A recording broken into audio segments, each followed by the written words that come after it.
Hi everyone, my name is Jacob. I just took the history of political philosophy with Dr. H, and my final project is going to be on the political philosophy of my favorite rap group, Run the Jewels.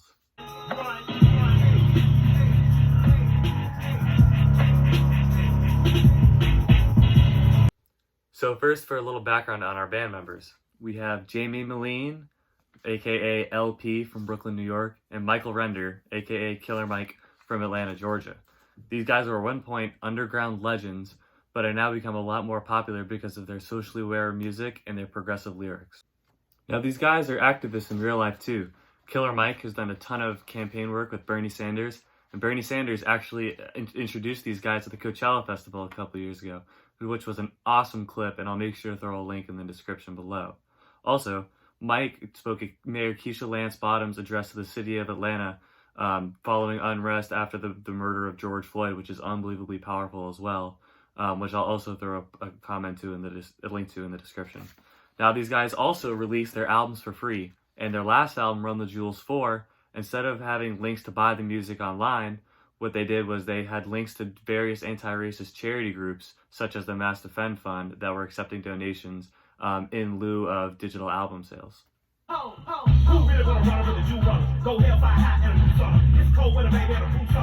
So I'm going to start with dissecting one of the songs off their latest album, Run the Jewels 4, called Walking in the Snow, and some of the deeper meanings behind some of the lyrics. So in LP's verse, he raps, "All oppression's born of lies, I don't make the rules, I'm just one guy." And so when he says oppression's born of lies, it made me think of episode 3 of the Power of an Illusion documentary that we saw, which essentially proves that race is a made-up concept, and that scientific racism, in fact, has no merit to it whatsoever, and that race is a system to rank and exploit people, yet it's totally arbitrary.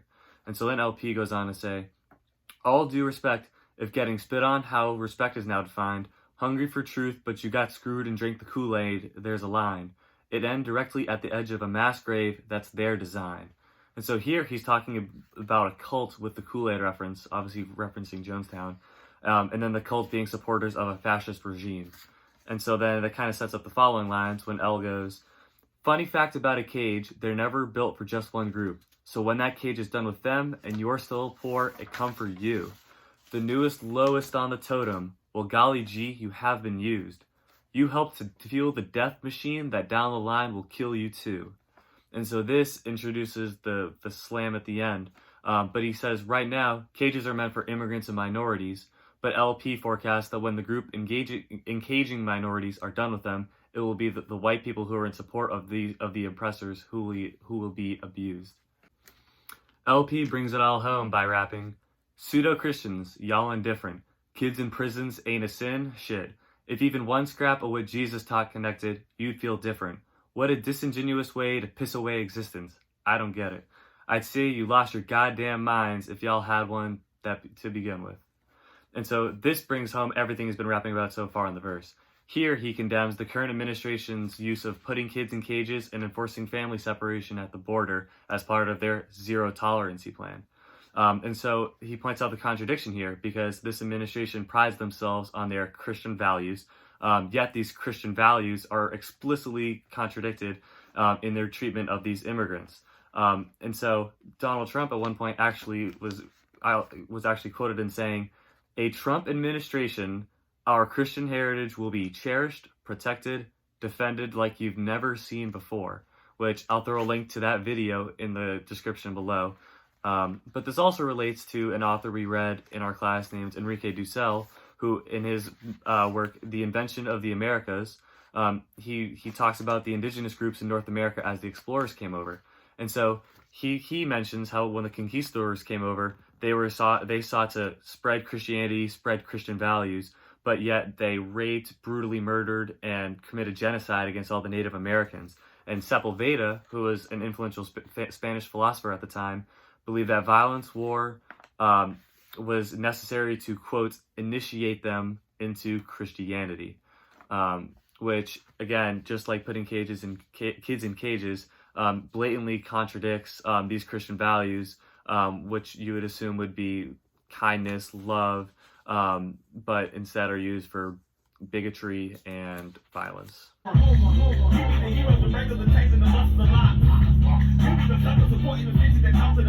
Now on to the second verse, which is rapped by Killer Mike. First, I wanted to mention that this album came out on June 3rd of 2020.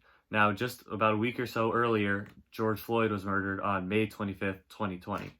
And so Killer Mike opens his verse by saying, "The way I see it, you're probably freest from ages 1 to 4. Around the age of 5, you're shipped away for your body to be stored. They promise education, but really they give you tests and scores." And so this made me think of the Black Panther Party's 10-point plan, in which the Black Panther Party demanded, quote, "decent education for our people that exposes the true nature of this decadent American society. We want education that teaches us our true history and our role in the present-day society." Mike then raps, "And they usually predict in prison population by who's scoring the lowest. And usually the lowest are the poorest, and they look like me."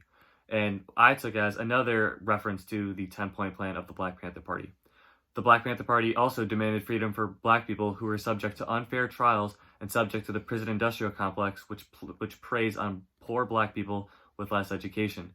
And to back this up, I took some facts from the NCAAP, which said in 2014, African Americans constituted 2.3 million, or 34% of the total 6.8 million correctional population.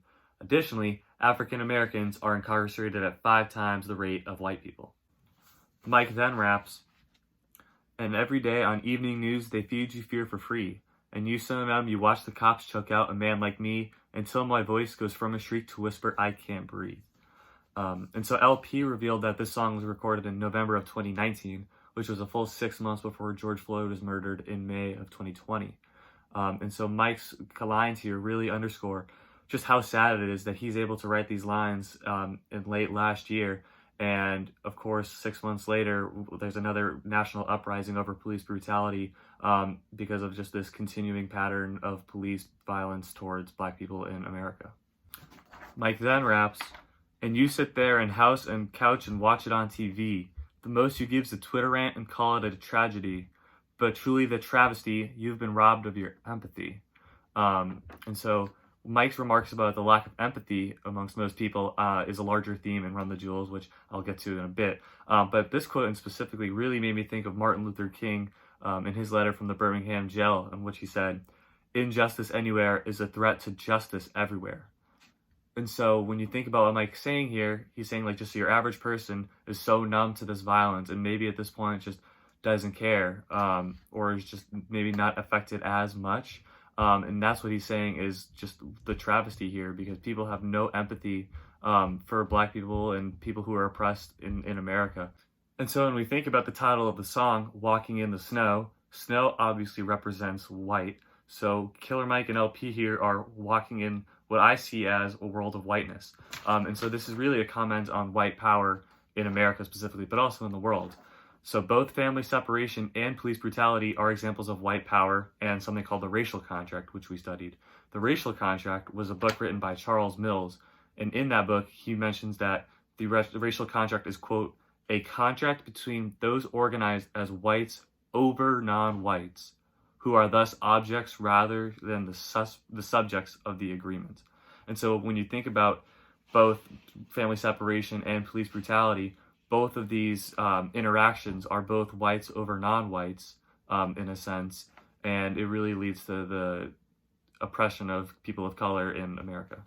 And so when we think about non-whites being oppressed in America, this also made me think about another author we read in our class named Iris Marion Young, who wrote a piece on the 5 faces of oppression, which are exploitation, marginalization, powerlessness, cultural imperialism, and violence, all of which are evident and all in their own ways are brought out heavily against non-whites and minority groups in America. I'm not going to go into all 5 of those because those you can make 5 different videos for each different one, but that's another thing that Run the Jewels made me think about here. Look at all these slave masters posing on your dollar. Look at all these slave masters posing on your dollar. And so what does this all mean?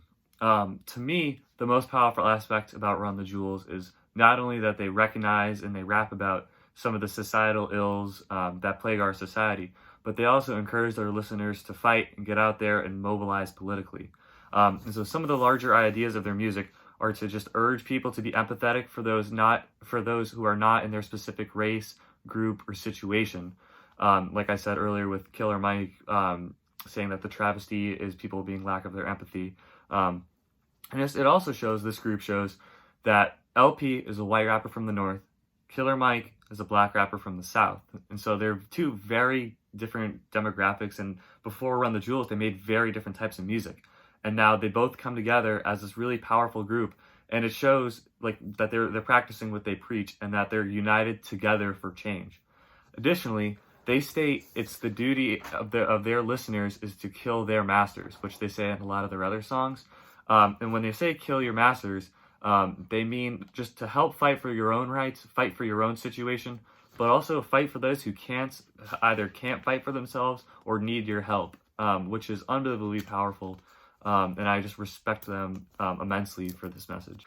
And so the biggest message here, both in the music and in the history of political philosophy, is what does it truly mean to be free? Which I would answer is that nobody is truly free until everybody is truly free. And so I'm going to relate this to another Martin Luther King quote from a letter from Birmingham jail, in which he says, "Anyone who lives inside the United States can never be considered an outsider anywhere within its bounds." And so that the systems which oppress people need to be either reformed and or abolished in order for all people to be free. And so me, as a white person in America, may not be affected by certain systems that oppress people of color, but it's still my duty to help in any way I can to fight for them, and to also just to be empathetic for the struggles of other people. And so Run the Jewels is leading the way in urging empathy and urging action and leading it for a better society. And that's what I appreciate about their music. And that's also some of the stuff I learned in the history of political philosophy. So thank you so much for watching. Please check out Run the Jewels and their music. They're doing a lot of great work, and I think it's really important during these times. So thanks again.